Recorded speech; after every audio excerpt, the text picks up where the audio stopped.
welcome. We are here. It's a pleasure. We are in the PigCast. It's a podcast series by MSD Animal Health that are for professionals in the sector. Hi, this is Miquel Collell. I'm the Global Swine Technical Director based in Barcelona. And today for us is a pleasure to have Hans Nauwynck here. Hans Nauwynck, I just learned that he's a great rose garden keeper, or that loves roses. Mm-hmm. No?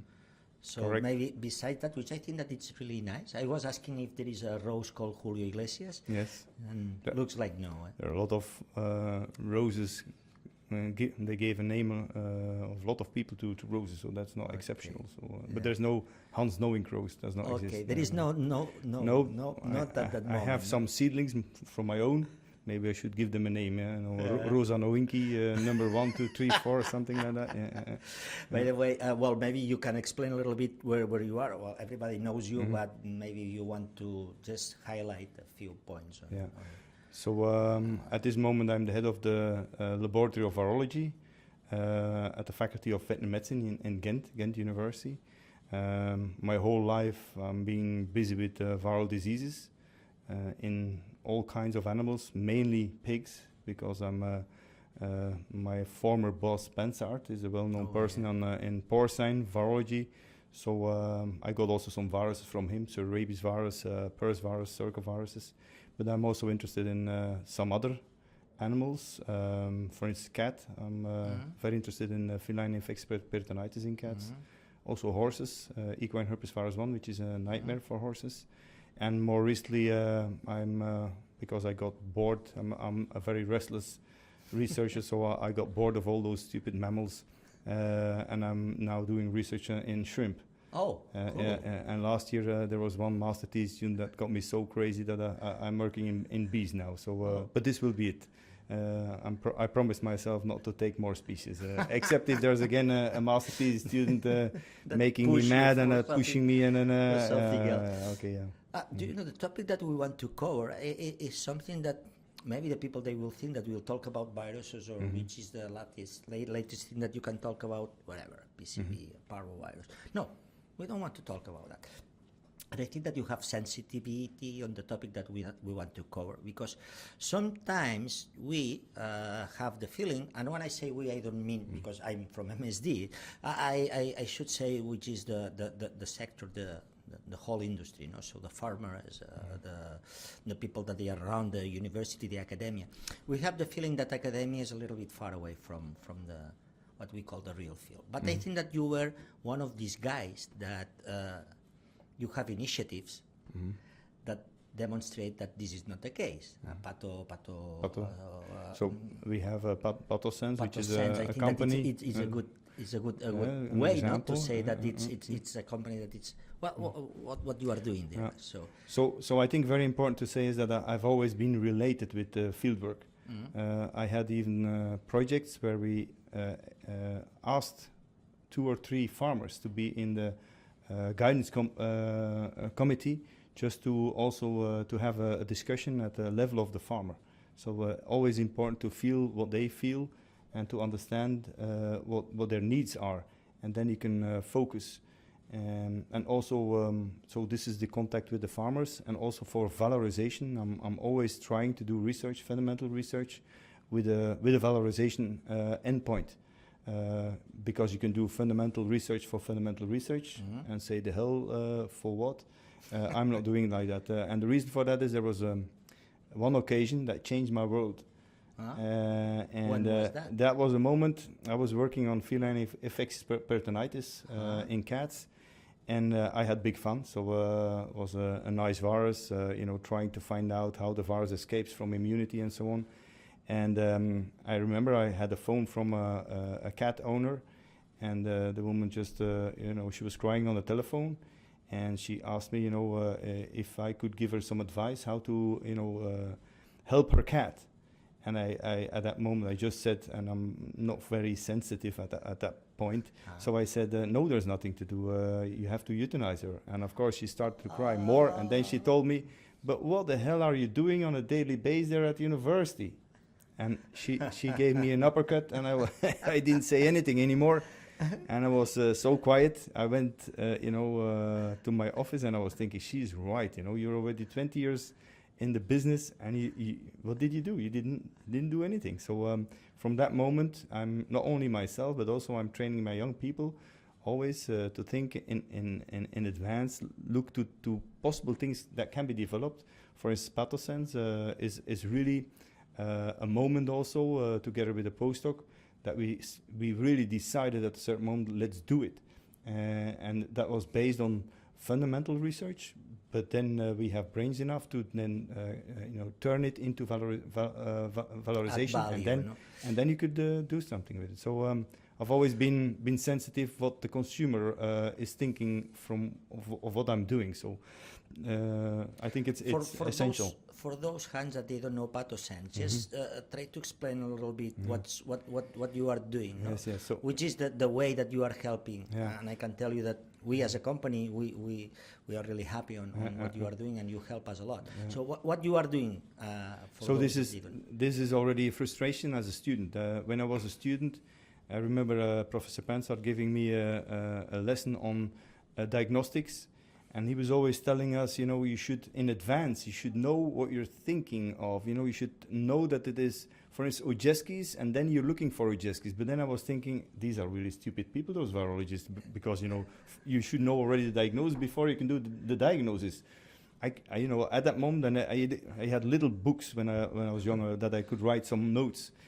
My mother threw them away, but I still remember I wrote some sentences that I didn't find that logical, and that we should try to find, like a bacteriologist, putting some material on plates, and from there on, look what it is. So I was not very happy, and that has always been in my mind. And I remember one of my postdocs came to me, and Sebastian Teuns, and he was always busy with genetics and doing sequencing. He was busy with rotavirus, and then I told him I was not very happy with that work. I said, but what does it all mean? Having a new type, this and that, and I was really not happy. But he kept on going because he had the time of his life. And at a certain moment, and then he was busy, I think, already for 6 years. He came back and he said, Professor, there's now a new system to sequence. And that was the long read sequencing system of Oxford Nanopore Technologies, the MinION, which is a very small device. And when I was seeing it, I was very surprised. I said, come on, guy. I said, how much does it cost? And he said, we can have a kit for €1,800 and I can start with it. I said, come on, just do it. And I gave him 2 viruses, rotavirus, which is a segmented RNA virus, and then also PDV. And I said, if you can show that it is, that you can sequence, then maybe we should continue. And he did it. In 1 week, we got the results, and it was 99.9, exactly the same that was described. And then I told him, I said, Bas, this is really, come on. If you could do that with, that was then my thinking from my young ages came back, and I said, if we can do that with a sample, this is brilliant. I said, come on. And then we were confronted, let's say, with practical problems, because normally you have to purify the material for 2 days. So from a practical point of view, you cannot do that. And then we started, I'm a very handy person, so we started to develop the swab, which is now patented, a swab with nylon. I started with panties, women panties, 3 layers of it with, and it was working. So people that are listening now can try it at home. And that was already working, so we could already make a pre-purification so that we can, within a few hours, can put the whole thing on the MinION. It's even for the people from the company, Oxford Nanopore Technologies, it's for them really surprising that we as vets can really do that. And that was the moment in 2020 that we just said, let's start the company. And we started in, I think, October 2020, a company, Pathosense. Sebastian Teuns, the sequencer, is the boss of it. And what we do is just, we sample from whatever animal, and based on we do just isolate the RNA DNA, and then we go for the sequences, and then by computer we have a full pipeline. We can identify viruses in the beginning, but we by surprise, we were lucky, we could also get the bacteria out of it. And then now we're with a lot of things busy, microbiome, virulence factors, antibiotic resistance. So the company is putting a lot of energy in the research, and this is really brilliant. And I'm really, I don't at this moment, I just give some advice, but Sebastian Teuns is at this moment a very brilliant guy. He's very young, because getting some money from the bank is good, but trying to get your money back. So this is a beautiful example how we tackle things, and how beautiful life can be if you're a positive thinker, and if you want to give things back, because the main goal for PathoSense is to put the diagnostics again in the hands of the vet. The vet lost control, and I've seen that evolution. A lot of companies, pharmaceutical companies, give guidance, of course, with the vet, but the vet gives away everything. So at a certain moment, they phone in a representative of the company, they get the representative, and then they go together to the farmer, and they don't think anymore, and this is wrong. So what we do is we activate again the thinking of the vet, so that he has to think about what the different differential diagnoses are, and he has to decide what to do. And we hear, especially young people, I think with the older ones it will be too late, I think. Yeah. But the youngsters are really, enthusiastic. They really go on the internet to find some information. Recently we got a new retrovirus out of a sheep with lesions on the mouth and the nose. And it turned out to be a retrovirus, which was described 2 or 3 times.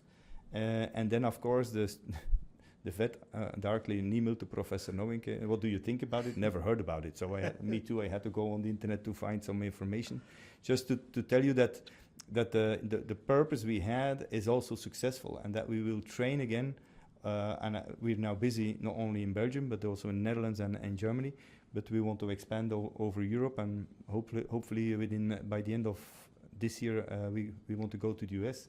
Mm-hmm. I'm convinced it's stimulating really people to think about it, and it's a nice platform. It's very easy.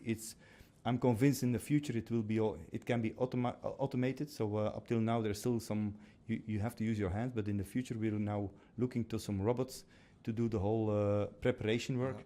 And it will be in the future. It will be a very fast thing, and you know it too. A vet is not happy anymore with PRRS. He wants to know. Is it Rosalia? Is it a vaccine virus? So they're really more. They're more interested in the contents of the virus, which You already mentioned that, and that's true. So we pharma companies, we have this relation with the vet or with the farmer. You have this relation with the vet, with the farmer. We have relation with you, with the academia as well. But sometimes I don't know your thoughts on that. So sometimes maybe we don't have a forum, or we don't have a place where the three of us, we are discussing. Mm-hmm, mm-hmm, mm-hmm. And I don't know do you think that this is a need or not? Yeah. And if yes, what we could do? Yes, all together, no? Because I think that it's a matter of thinking about that, no? Yeah. Well, I don't have that big distance with the farmers.